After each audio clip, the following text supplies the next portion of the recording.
আলোচনার বিষয়বস্তু হলো ঘুম। আমরা আমাদের ঘুম আসে না কেন? যদি সংক্ষেপে বলতে চাই, আমরা মানসিকভাবে স্ট্রেস থাকি। স্ট্রেস যদি থাকে, আমাদের যে ঘুমের যে হরমোন মেলাটোনিন হরমোন ও আসতে লেট হয়।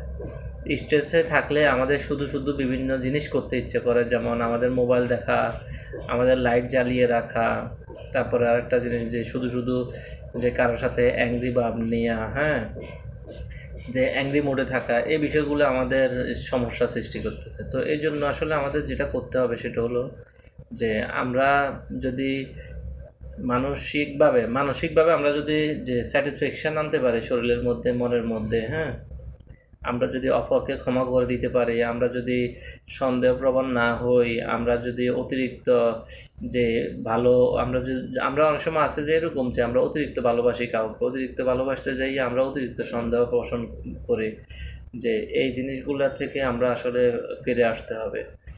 আসলে আমি যে ব্যক্তিগতভাবে অনেক বিষয় নিয়ে আসলে আমি ফেস করতেছি, সেটা ধরেন আমি একজনকে অনেক বেশি ভালোবাসি। আমি ভালোবাসার মানে কিন্তু আসলে এটা ঠিক না যে ও যাকে আমি ভালোবাসি ও কারোর সাথে কথা বলতে পারবে না, ও কারোর সাথে কথা বললেই চলে যাচ্ছে, হ্যাঁ, বিষয়টা কিন্তু এমন না। এটা আমি যত কাপল আছে, তারপরে যে টিনেজার যারা আছো ওদেরকে আমি মেনশন করতেছি। তো আরেকটা বিষয় হলো যে অনেকে আছে যে অ্যাংরি মোডে থাকে, অ্যাংরি মোডে থাকলেও কিন্তু আমাদের ঘুম ঠিক মতো আসে না, হ্যাঁ। অ্যাংরি মোডে থাকে কেমন?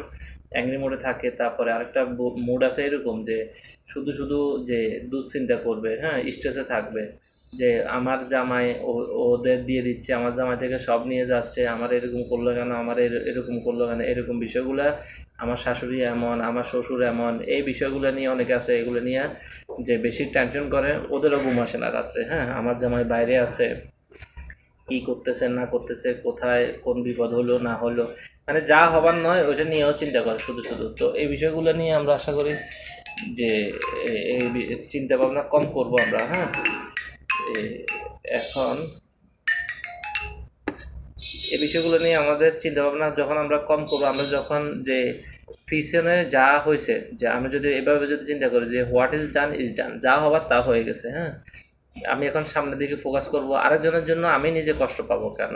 আরেকজন মানুষের জন্য, আরেকটা ফ্যামিলির জন্য, আরেকটা বাইরের পার্সনের জন্য, আরেকটা শাশুড়ির জন্য আমি নিজে কষ্ট পাবো কেন? আমি ক্ষমা করে দিলাম, যা করছো করছো, আমার আমার নিজের শান্তির জন্য আমি আরেকজনের ক্ষমা করে দেব।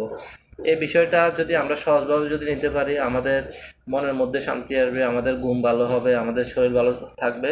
আশা করছি বুঝতে পারছেন।